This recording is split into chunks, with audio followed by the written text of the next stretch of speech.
बेटा, ये तुम क्या बोल रही हो? अरे तुम जानती भी हो कि जंगल में रहने का मतलब क्या है। वहाँ ना तो कोई सुरक्षा होती है ना आराम। हर कदम पर मुश्किलों का सामना करना पड़ता है। आपने कहा था कि मैं अपना पति स्वयं चुन सकती हूँ। कहा था ना, याद है ना आपको पिताजी? और अब आप अपने वचन से पीछे हट रहे हैं। तभी वहाँ पे राजगुरु आते हैं। उनकी चाल में गंभीरता और चेहरे पर अनुभव की गहरी झलक है। वे राजकुमारी की तरफ देखते हैं और बोलते हैं, बेटा, तुम्हारे पिता अपना वचन नहीं तोड़ रहे हैं। वो मुझसे सत्यवान के बारे में पूछ रहे थे, जिससे तुम विवाह करना चाहती हो। तुम्हारे पिता तुम्हें दुखी नहीं देखना चाहते। अगर ऐसा है तो फिर ये प्रश्न क्यों, ये संदेह क्यों?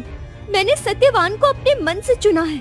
मैं जानती हूँ कि उनका जीवन कठिन है, लेकिन वो सच्चे, विनम्र और दृढ़ चरित्र के व्यक्ति हैं। देखो, सत्यवान कोई आम लड़का नहीं है। वो बड़े प्रतिष्ठित वंश का राजकुमार है। वो बुद्धिमान है, वो साहसी है और पितृभक्त भी है। उनके अंधे वृद्ध पिता को एक धोखेबाज संबंधी ने षड्यंत्र रचकर गद्दी से उतरवा दिया था। उनका जन्म तो हुआ था राज सिंहासन पर बैठने के लिए। हाँ, लेकिन अब जंगल में रहते हैं और लकड़हारे का काम करते हैं। मैं सब कुछ जानती हूँ। मैं ये भी जानती हूँ कि सत्यवान के जन्म पत्री में स्पष्ट रूप से लिखा है कि आज से ठीक 1 वर्ष बाद उनकी मृत्यु हो जाएगी। ये सुनकर दोनों दंग रह जाते हैं, मानो जैसे उनके पैरों तले जमीन खिसक गई हो। उनकी आंखों में अविश्वास और हैरानी साफ झलक रही थी। बेटा, ये सब जानने के बाद भी तुम उस युवक से विवाह करना चाहती हो? क्या तुमने इस फैसले के परिणामों के बारे में सोचा है? बेटा, 1 साल का समय बहुत छोटा होता है और उसके बाद का जीवन तुम्हारे लिए कितना कठिन हो सकता है, इसका अंदाजा है तुम्हें? हाँ पिताजी, मैं ये सब जानते हुए भी सत्यवान से विवाह करना चाहती हूँ। मैंने हर परिणाम के बारे में सोचा है। भले ही 1 साल का समय चाहे छोटा हो, लेकिन उस 1 साल में मैं उनका हर सुख दुख बांटूंगी। मैं उनके जीवन को खुशियों और प्रेम से भर दूंगी। राजकुमारी, ये सब कुछ तुमने कैसे मालूम किया? क्या तुम सत्यवान के माँ बाप से मिली थी या फिर सत्यवान ने खुद तुमको इसके बारे में बताया है? हाँ, उनकी माँ बहुत धर्मपरायणा है। उन्होंने ही मुझे बताया था। सत्यवान के जन्म के बाद जिन पंडितों ने उनकी जन्म पत्री बनाई थी, उन्होंने उनके माता पिता को सावधान किया था। सत्यवान इस बात को नहीं जानते, लेकिन उनके माँ बाप जानते हैं। इतने वर्षों तक उन्होंने इस रहस्य को छिपा कर रखा और चिंता के भार को चुपचाप सहते रहे। एक बात बताओ राजकुमारी, क्या तुमने गंभीरता से ये सोचा है कि सत्यवान से विवाह करने के बाद तुम्हारा भविष्य कैसा होगा? जी हाँ, मुझे अच्छी तरह से मालूम है। तुम्हें भय नहीं लगता राजकुमारी? क्या तुमने ये नहीं सोचा कि जिस व्यक्ति से तुम विवाह करने जा रही हो, उसकी मृत्यु का समय निकट है? दुखी अवश्य हूँ राजगुरु, लेकिन भय नहीं लगता। मैं ये नहीं मानती कि ब्राह्मण पंडितों की गणना के अनुसार ग्रहों की स्थिति द्वारा जन्म और मृत्यु का निर्णय होता है। हम मनुष्य एक दूसरे के जीवन को प्रभावित करते हैं। यदि मैं सत्यवान से विवाह करूंगी तो मेरे भाग्य का प्रभाव उसके जीवन पर पड़ेगा, और कौन जाने क्या हो सकता है कि होने को रोका भी जा सके।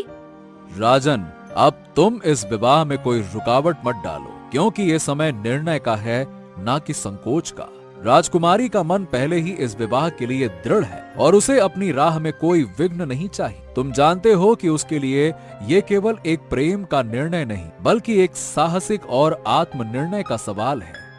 ये सुनकर राजकुमारी बहुत खुश हो गई और उनकी आंखों में आशा और विश्वास की चमक आ गई। राजकुमारी, मैं केवल एक ब्रह्मचारी हूँ, लेकिन मेरा आशीर्वाद तुम्हारे साथ है। मैं ईश्वर से यही प्रार्थना करूंगा कि तुम्हारा भाग्य उज्जवल हो और सत्यवान की रक्षा करने में तुम्हारी शक्ति और धैर्य बढ़े। तुम्हारा प्रेम और समर्पण ही सत्यवान को हर संकट से उबारने में सक्षम होगा। राजकुमारी राजगुरु का आशीर्वाद लेकर निश्चल मन से वहाँ से चली जाती है।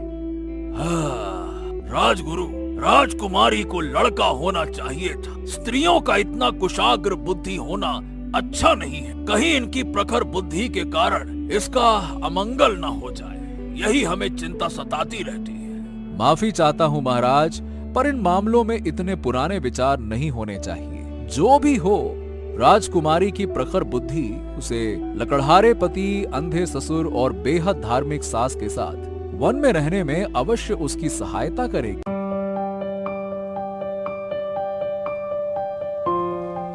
सत्यवान का विवाहित जीवन बहुत सुखी था। राजकुमारी को तो लगता था कि जितना सुख वन में है उतना महल में नहीं। जब भी सूर्योदय होता और पक्षी चहचहाने लगते, वो शांति और सुंदरता में खो जाती। सत्यवान के साथ समय बिताना उसे अपने जीवन का सबसे बड़ा सुख लगता था। सास ससुर के साथ संबंध भी अत्यधिक मधुर थे। वो उसे इतना लाड प्यार करते थे कि वो माता पिता के वियोग का दुख भी सहन कर पा रही थी। स्वच्छ और शांत वातावरण में दिन बेतहाशा खुशी से गुजरते गए। आखिरकार वो दिन आ ही गया जिसका सबको डर था। रोज की तरह सूरज की पहली किरणें जंगल को जलाने लगी और पंछियों की मधुर चहचहाहट वातावरण में गूंज रही थी। लेकिन सत्यवान के माता पिता के चेहरे पर गहरी उदासी छाई हुई थी। वे अपने मन की वेदना को छिपाने का प्रयास कर रहे थे, परंतु उनकी आंखों में नमी और चेहरे पर चिंता साफ झलक रही थी। राजकुमारी भी अपनी दिनचर्या में व्यस्त थी, लेकिन आज उसका मन अजीब बेचैनी से भरा हुआ था। उसने कोई शब्द नहीं कहा, बस चुपचाप अपने काम में लगी रही, जैसे वो अपने भीतर के भय को दबाने की कोशिश कर रही हो। इस बीच सत्यवान जंगल में लकड़ियां काटने के लिए तैयार हो रहा था।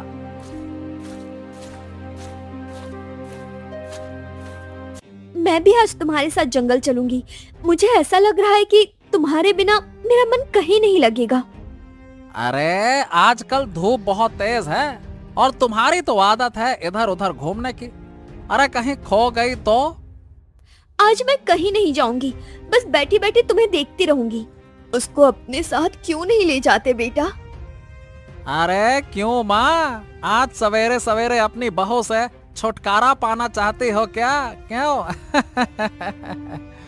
नहीं, मैं अपने बेटे को समझाने की कोशिश कर रही हूँ कि कभी कभी पत्नी को दुलार करना चाहिए।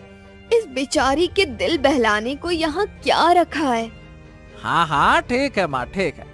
अगर तुम इतनी बार कह रही हो तो ठीक है, इसे आज मैं अपने साथ ले जाता हूँ। आखिर तुम्हारी बहू को भी तो जंगल का सौंदर्य देखना चाहिए। और वैसे भी ये जिद कर रही है तो मना करना तो ठीक नहीं होगा, है? चलिए राजकुमारी जी, हम ले चलते हैं आपको जंगल के सैर पर। फिर सत्यवान ने पिता को प्रणाम किया। माता पिता अंदर से बहुत दुखी थे। फिर दोनों जंगल में लकड़ियां काटने के लिए आगे बढ़ते हैं। जंगल में पहुंचकर सत्यवान ने एक पेड़ चुना और कुल्हाड़ी से उसे काटने लगा। राजकुमारी सतर्क नजरों से आसपास देखती रही, ये सोचते हुए कि कहीं मृत्यु सांप या जंगली पशु के रूप में ना आ जाए। अचानक सत्यवान ने अपना सिर थामा और लड़खड़ाने लगा। ओह, अरे मेरे सिर में भयंकर पीड़ा हो रही है। अरे ऐसा लग रहा है कि जैसे कोई अरे रे जैसे कोई भारी पत्थर मेरे सर पर रखा हो। यह दर्द बड़ा असहनीय है। इतना कहकर सत्यवान मूर्छित होकर जमीन पर गिर पड़ा। उसकी कुल्हाड़ी हाथ से गिरकर पास में पड़ी और उसके शरीर में जैसे जान ही ना रही। राजकुमारी ने तुरंत अपने पति का सिर अपनी गोद में रख लिया और इधर उधर देखने लगी, मानो किसी से सहायता की उम्मीद कर रही हो। सत्यवान के गिरने से वो स्तब्ध होकर बैठी थी, जैसे उसकी सारी दुनिया रुक गई हो और वो पत्थर की मूर्ति बन गई हो।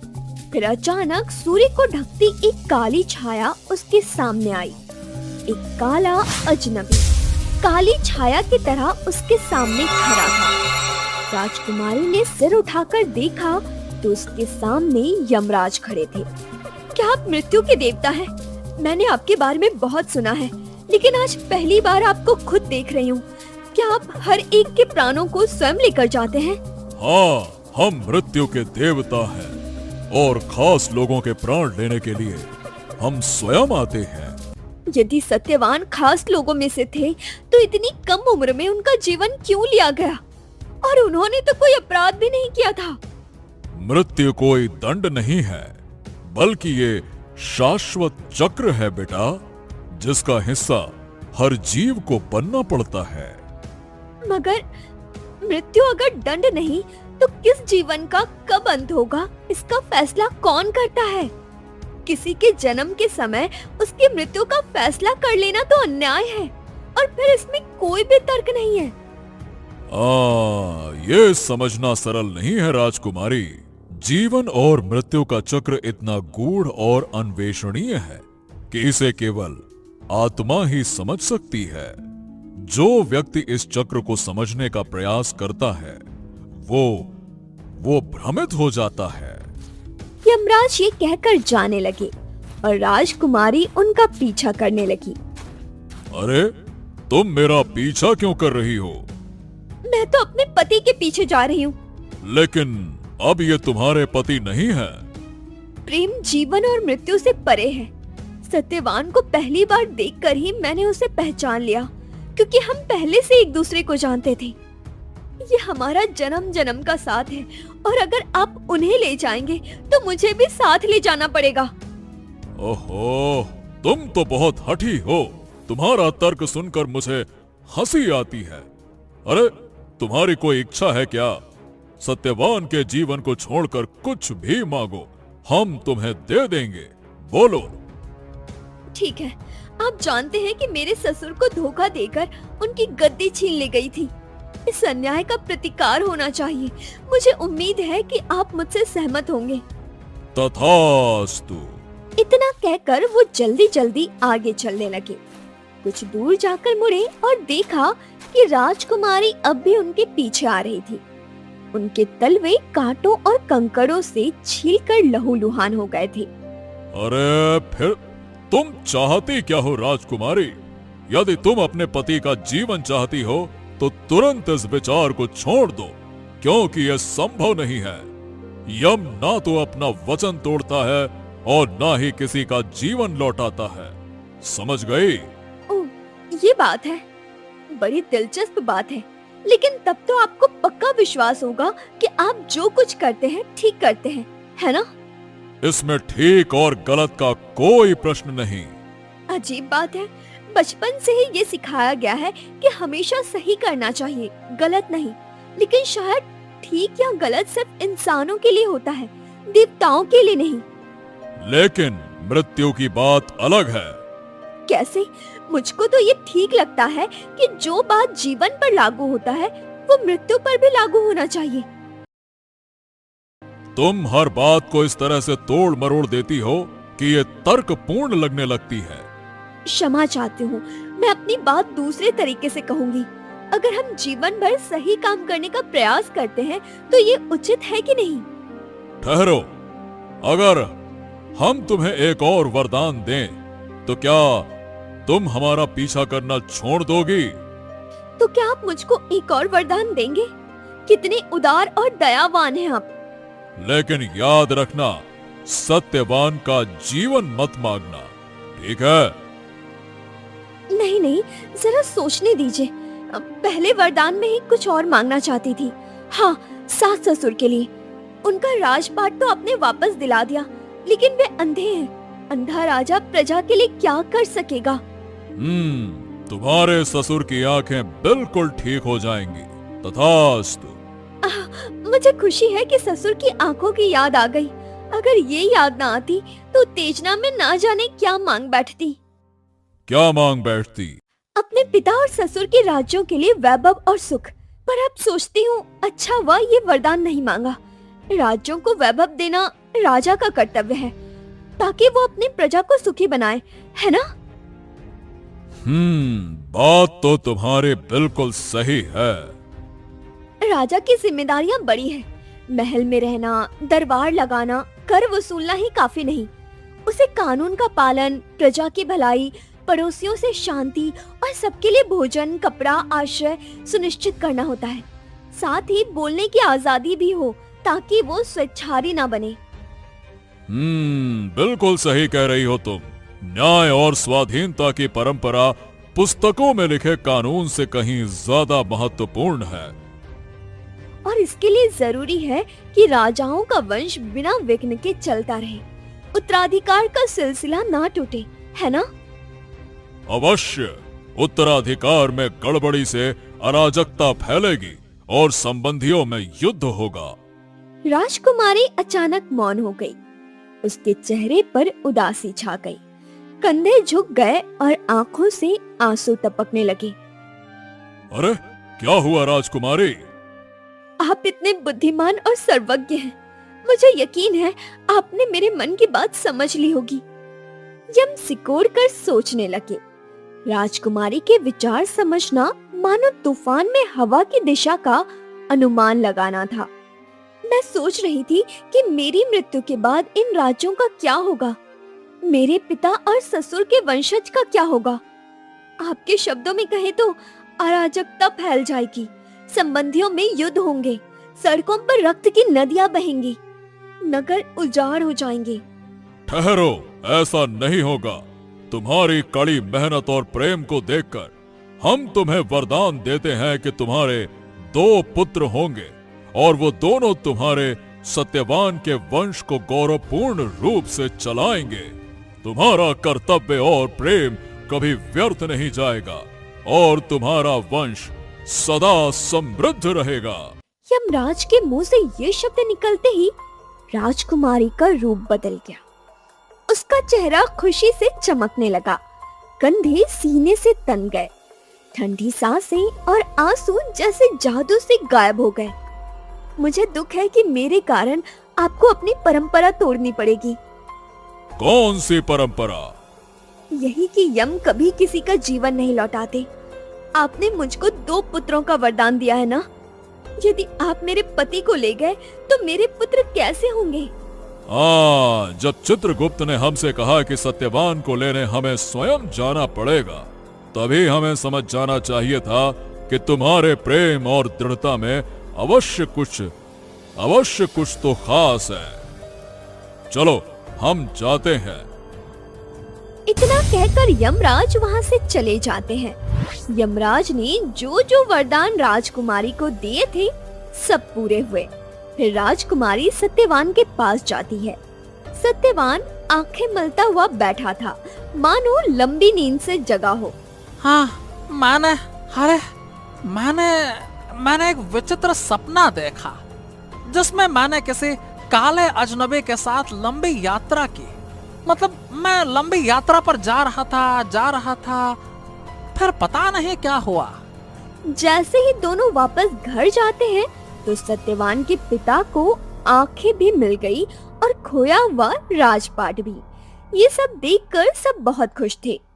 एक दिन जब राजकुमारी उसके पिता के पास जाती है तब उसके पिता ने उसे एक सवाल पूछते हुए कहा, मुझे समझ नहीं आया बेटी कि यमराज से टक्कर लेने का साहस तुम में आया कैसे? अरे वो तो मृत्यु के देवता अटल और